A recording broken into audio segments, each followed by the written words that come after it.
9 October 2024 যে টিওয়ারটি দিয়েছে সেটাও একটু ঐতিহাসিক অন্য ধরনের আর কি। হ্যাঁ, সেখানে আমাদেরকে টাইম বলে দেওয়া হয়নি, সেখানে আরও কিছু তথ্য নাই, কিন্তু অত্যন্ত বিজ্ঞতা প্রজ্ঞার সাথে কমিটিটা গঠন করে দিয়ে একটা সুযোগ দিয়েছেন।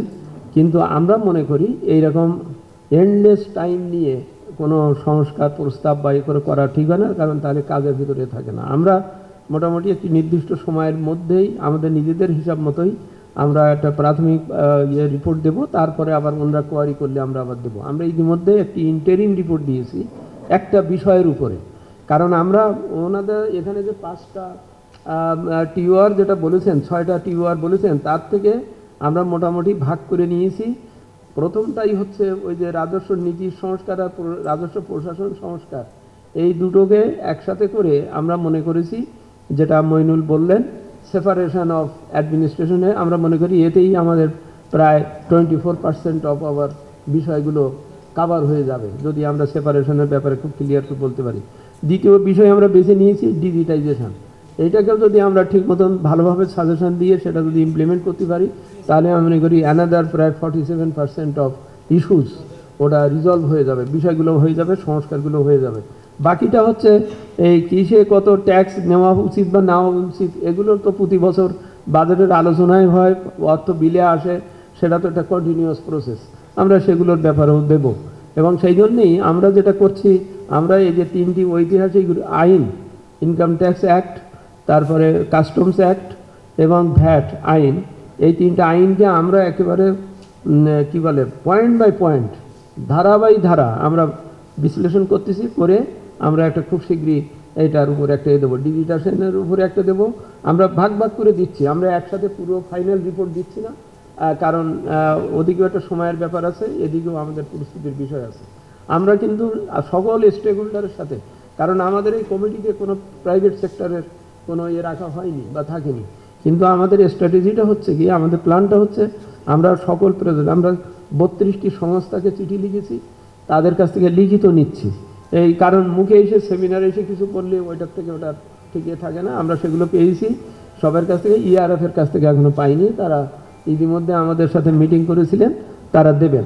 তো ওইগুলো পেলে আমরা মোটামুটি ঠিক করতে পারবো, এবং আমরা যত দ্রুত পারি মনে করি যে এটা এটা এটা থাকতে হবে আর কি।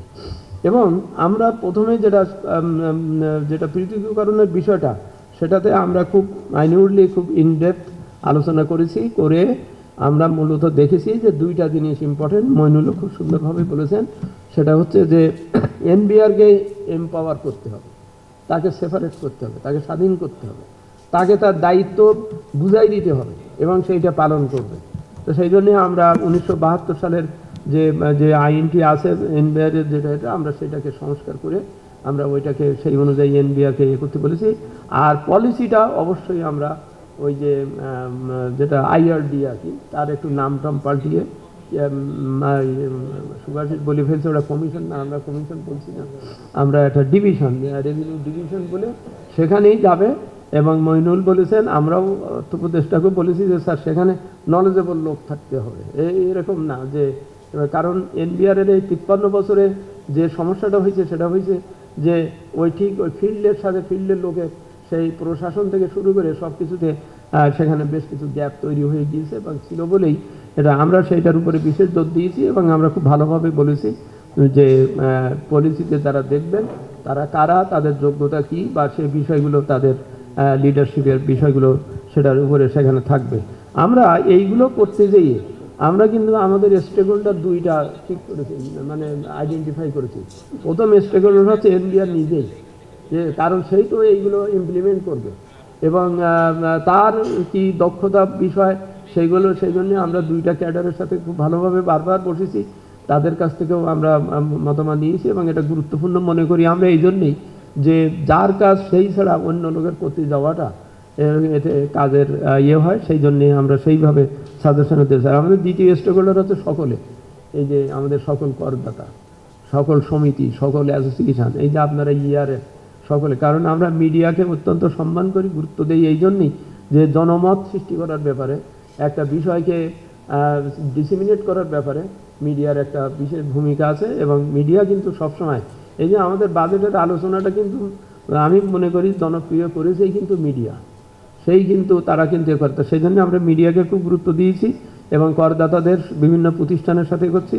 এবং আপনারা জেনে রাখবেন যে আমরা যে পলিসি উইং বা ডিভিশন বা যা বলি যেটা পলিসি, সেখানে আমরা একবারে খুব স্পেসিফিকভাবে একটা কমিটি গঠন করে দিয়েছি বা বলেছি, প্রস্তাব করেছি যে প্রতি বছর মানে রীতিমতো কী বলে গেজেট নোটিফিকেশন করে জারি করতে হবে। সেই কমিটিতে থাকবে ইকোনমিস্ট, চার্টার্ড অ্যাকাউন্ট্যান্ট, অধ্যাপক, তারপরে ইভেন মিডিয়ার প্রতিনিধি বা অন্য যাভাবে হোক, এবং মোট কথা সকল প্রাইভেট সেক্টরে রিপ্রেজেন্ট করে এরকম ধরনের একটা কমিটিকে আমরা স্পেসিফিক চার্টারে বলেছি আর কি। এগুলোকে করে তারা বছরে অন্তত মিনিমাম 4 বার বা 5 বার বা 6 বার তারা বলবেন এবং প্রতিটা জিনিস তারা আলোচনা করে এ করবেন। তাহলে এই যে জনগণের সাথে যে দূরত্বটা, বোঝার যে দূরত্বটা, বাইরে এসে সমালোচনা করা এ দেওয়ার পরে এইটা যাতে কমে আসে, সেটার ব্যাপারে আমরা সাজেস্ট করেছি বা সেটা এখনও সরকারের যেহেতু বিবেচনাধীন আছে, আমরা এই জন্য এর ডিটেল কিছু বলছি না। জাকিরের এই কথাটা খুব ইম্পর্টেন্ট এবং এটা আমি নিজেও খুব ব্যক্তিগতভাবে বিশ্বাস করি। এনবিআরের উচিত 15 দিন পরে পরে হোক বা 1 মাস পরে হোক সংবাদ সম্মেলন করে ব্যাখ্যা দেওয়া উচিত যে গত 1 মাসে আমি কি কি এই যে চেঞ্জ করেছি, এটা কেন করলাম, এটা কি, তাহলে এটা ক্লিয়ার হবে। আমি জাপানের উদাহরণ দিই, জাপানে কিন্তু একবার ফিক্স করা আছে মাসের 22 তারিখে তাদের এনবিআর চেয়ারম্যান কত ফিসক্যাল পলিসি কি নেওয়া হয়েছে না হয়েছে সেটার ব্যাখ্যা দেবে, একবার ফিক্স করা। সাংবাদিকদের ডায়েরিতে লেখা আছে 22 তারিখে আমার অমুক জায়গায় যেতে হবে, এটা উনি বলবেন। ওদের ব্যাংক অফ টোকিও মানে ব্যাংকের ওদের যে রিজার্ভ ব্যাংক, ওদের যে ব্যাংকের যে গভর্নর, সেও মাসের 5 তারিখে সে একটা সংবাদ সম্মেলন করে, সেখানে এসে বলে যে গত 1 মাসে আমি এখান থেকে কী কী রেগুলেটরি, এই যে আমাদের বাংলাদেশ ব্যাংক আমাদের সাথে বলে একরকম হয়তো, আর ওই কি বিএবির কথা শুনে এসে সার্কুলার করে আরেক রকম, আর অনেকেই সেটা বুঝতে পারে না, জানে না। হ্যাঁ, তা সেই জন্যেই আমি মনে করি যে জাকিরের এই প্রশ্নটা বা সাজেশনটা ইম্পর্টেন্ট। আমরা বলবো এনবিআর সবসময়, যেমন এই যে সাম্প্রতিককালে যে 100 ভ্যাট পণ্যের যে এটা করা হলো, এটা আগে তো ব্যাখ্যা করার দরকার ছিল বা দরকার আছে, এবং এটা প্রক্রিয়ারের ব্যাপারেও আছে, আর সেইগুলোর জন্যে ইয়ে থাকা উচিত। আমি মনে করি সেটাই হবে। আমরা ট্যাক্স জিডিপি রেশিও বিষয়টাকে ওইভাবে এনেছি যে ট্যাক্স জিডিপি রেশিও বাড়তে হবে, বাড়বার সুযোগ আছে, এবং ওই যে আপনারা বলছেন প্রেশার দিয়ে হায়ার একটা বাজেট চাপিয়ে দেওয়া হয়, এর পিছনে একটা যুক্তিও আছে। Your economy is growing, your economy has the potential of paying tax, but you are not taking it or they are not giving it. তো সেই জন্যেই এই বাজেটটা এক্সট্রাটা যেটা আসে ওটা কিন্তু অনেকটা পুশ ফ্যাক্টর হিসেবে। তো সুতরাং এখানে সকলের ভিতরে একটা সমন্বিত যোগাযোগের প্রয়োজন হবে।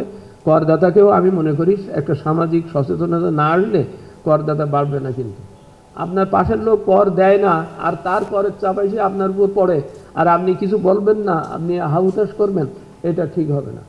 যে বিএবির সদস্যরা হয়তো বহু টাকা নিয়ে গেছে, সেই বিএবির সদস্যরা কোথায় এখন? তাদের তো অনেক আগেই সোচ্চার হওয়া উচিত ছিল। যেমন এই যে চার্টার্ড অ্যাকাউন্ট্যান্ট বা এনারা যে অডিটের রিপোর্ট দিচ্ছেন, সেই রিপোর্টে কেন এই সমস্ত বিষয়গুলো ঠিক মতন ওঠেনি?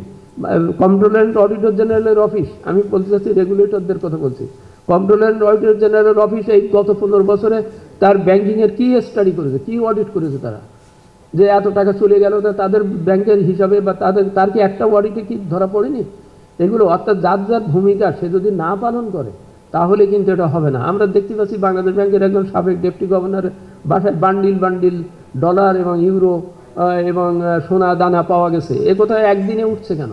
এগুলো তো অনেক আগের থেকেই কোনো না কোনো পক্ষ থেকে ওঠা উচিত ছিল বা জানা উচিত ছিল। অর্থাৎ আমি বলতে চাচ্ছি যে কম্প্রিহেন্সিভ, যেটা আমরা ফরিদ বলেছে, সকল পক্ষে একসাথে থাকতে হবে। দিস ইজ আওয়ার ইকোনমি, সুতরাং সকলকে সেইভাবে দিতে যাবে। আমি আর বেশি ডিটেল বলার কিছু না, সবাই সব কথা হয়েছে। আমি সকলের প্রতি কৃতজ্ঞতা জানাচ্ছি যে সবাই এখানে এসে অনেক মূল্যবান মন্তব্য রেখেছেন, এবং ইআরএফের সদস্য বা মিডিয়ার বন্ধুদের ধন্যবাদ জানাই যে তারা কষ্ট করে এখানে এই সময় পর্যন্ত তারা আছেন। আমি মনে করি এইভাবে যত আমাদের মধ্যে জানাজানি, যত ইনফরমেশান ডিসিমিনেশন হবে, তত আমরা সকলে মিলে আমরা আমাদের কর সংস্কৃতি বা আমাদের এই পরিস্থিতিকে আমরা গড়ে তুলতে সক্ষম হব। আপনাদের সকলের সক্রিয় সহযোগিতার জন্য আগাম ধন্যবাদ জানাচ্ছি, এবং ভবিষ্যতে আমরা কিন্তু শেষ করা বলি এই বলে আমরা যা তৈরি করছি, যা করছি, এগুলোর উপরে শেষের দিকে যেয়ে আমরা খুব বড় আকারে আমরা করব, কি বলে, একটা মত বিনিময় টাইপের একটা করবো, আমরা জানাবো। আমরা কোনো কিছু গোপনীয়তার কোনো বিষয় নেই, আমরা জানাবো। এবং আমরা মনে করি যে এই সরকার, অন্তর্বর্তীকালীন সরকার কিন্তু জনগণের সরকার, সুতরাং সেই জনগণেরও জানার অধিকার আছে। Then they can create pressure for the next government to implement ইট।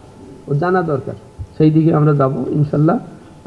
এই কথা বলে আমি আবার আইসিএবিকে বিশেষভাবে ধন্যবাদ জানিয়ে এবং আপনাদের সকলকে আবার শুভেচ্ছা জানিয়ে আমি আমার বক্তব্য শেষ করছি।